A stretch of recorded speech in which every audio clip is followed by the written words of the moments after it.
Hello అండి, ఎలా ఉన్నారందరూ?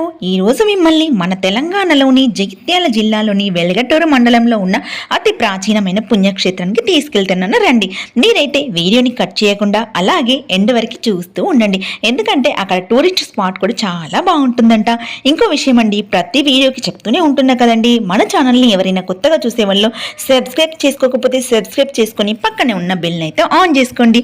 అలా ఆన్ చేస్తేనే నేను పెట్టే ప్రతి వీడియో మీకు నోటిఫికేషన్లో వచ్చేస్తుందండి. ఓకేనా? మేమైతే కరీంనగర్ నుంచి వెళ్తున్నాము. ఇక్కడ నుంచి ఆ పుణ్యక్షేత్రం 50 కిలోమీటర్స్ ఉంటుంది. ఇదిగో వచ్చేసిందండి. ఇంతకీ పుణ్యక్షేత్రం చెప్పలేదు కదా మీకు, కోటిలింగాల అండి. ఇది వినగానే మీకు డౌట్ రావచ్చు, అదేంటి కోటిలింగాలు కదా, మీరు కోటిలింగాల అన్నారు అని. ఇక్కడే ఉందండి అసలైన రహస్యం. మేము కూడా ఇక్కడికి వచ్చేదాకా కోటిలింగాలు అని అనుకున్నామండి.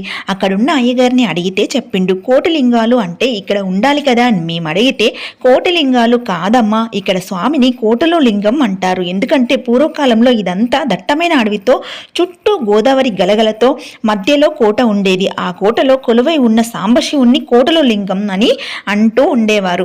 ఇక్కడున్న ప్రతి ఇసుక రేణును ఒక్కో లింగంగా భావించి కోటలింగాలు అంటారమ్మా అని చెప్పాడు. అప్పుడు తెలిసింది మాకు కూడా. గుడి లోపలికి వీడియోస్ అలో లేదండి, అందుకే నేను తీయలేకపోయినా. గుడి బయట తీసాను, అది ఎందుకో డిలీట్ అయిపోయిందండి, సారీ అండి. ఇక ఇదే అండి మన టూరిస్ట్ స్పాట్. ఇక్కడ గోదావరిలో పవిత్ర స్నానం ఆచరించి ఆ నీలకంఠుని దర్శించుకుంటారు. మేము ధర్మపురి వెళ్ళినప్పుడు అసలు ఈ గోదావరి మన తెలంగాణకి ఎలా వచ్చింది అనేది వీడియో చేశాను, డిస్క్రిప్షన్లో లింక్ ఇస్తాను, అదైతే ఖచ్చితంగా ఓపెన్ చేసి చూడండి. ఎందుకంటే ఈ గోదావరి గురించి తెలియని వాళ్ళు కూడా ఇంకా తెలుసుకోవచ్చు కదా, మీ పిల్లలకు కూడా చెప్పొచ్చు కదా ఇది ఎలా వచ్చింది ఇక్కడికి అనేది. వాటర్ అయితే ఇక్కడ చాలా ఫ్రెష్గా ఉన్నాయండి. ఈ వాటర్లో ఉన్న చిన్న చిన్న ఫిషెస్తో పిల్లలు చాలా ఎంజాయ్ చేశారు. ఇక్కడ ఉన్న ఈ గోదావరిని పవిత్ర గంగలా భావించి ఇంటికి తెచ్చుకున్నాము. ఇక ఈ టూరిజం గురించి మీకు చెప్పాలి కదా, ఇది తెలంగాణ రాకముందు లేదండి. తెలంగాణ వచ్చాక ఈ బోట్ టూరిజం అయితే మన కేసీఆర్ గారు స్టార్ట్ చేశారు. మంచి లొకేషన్ అండి ఇది. చుట్టూ కొండలు, కొండల మధ్యన గోదావరి. ఈ గోదావరి ఒడ్డున సాంబశివుడు. చూడటానికే 2 కళ్ళు సరిపోలేనంత అందంతో నిండి ఉంది ఈ పుణ్యక్షేత్రం.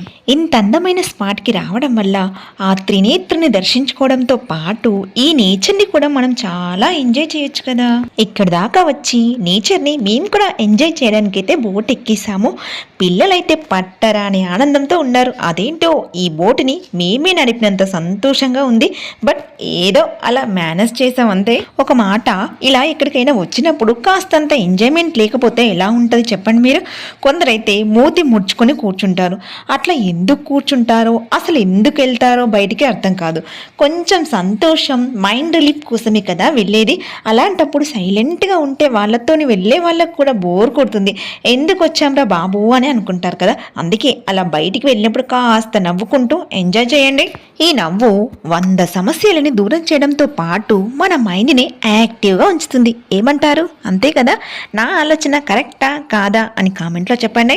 ఇక ఈ బోట్లో కూర్చొని అలా ప్రకృతి నడి మధ్యలో దాకా వెళ్ళి ఆ అందాన్ని ఆస్వాదిస్తూ తిరిగి వచ్చేస్తున్నాం. మీరు చూస్తున్నారు కదా. ఇప్పుడే వెళ్తే బాగుండు అని అనిపిస్తుందా? అయితే లేట్ చేయకుండా తొందరగా వెళ్ళి ఆ శివయ్యని దర్శించుకొని ఇలా ఎంజాయ్ చేసి రండి. ఇక ఈ బోటు రిటర్న్ అయి గోదావరి ఒడ్డుకు వెళ్తుంది. మీకు టెంపుల్ కనబడుతుందో అబ్జర్వ్ చేసి చూస్తే గోల్డెన్ కలర్లో ఉంటుంది. చూసారా ఎంత బాగుందో? ఎంతసేపు ఉన్నా ఇంకా ఇంకా ఉండాలనిపించే విధంగా ఉంది కదా. ఇక మేము అక్కడే తినడానికి లంచ్ ప్రిపేర్ చేసుకుని వెళ్ళాము. వదినేమో పులిహోర తెచ్చింది.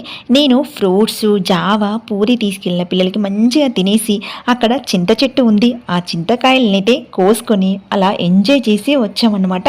సో ఇదండి మేము వెళ్ళిన ఆ పుణ్యక్షేత్రం. వీడియో మీకు నచ్చితే లైక్ చేయండి, షేర్ చేయండి. మళ్ళీ మరొక వ్లాగ్తో మళ్ళీ కలుద్దాం ఫ్రెండ్స్. సిరి టాక్స్ వాళ్ళనైతే సబ్స్క్రైబ్ చేయడం మర్చిపోకండి ఫ్రెండ్స్, ఓకేనా? ఇంకో విషయం అండి, డిస్క్రిప్షన్లో ఇచ్చిన లింక్స్ని అయితే ఓపెన్ చేసి చూడండి. Okay friends, bye bye.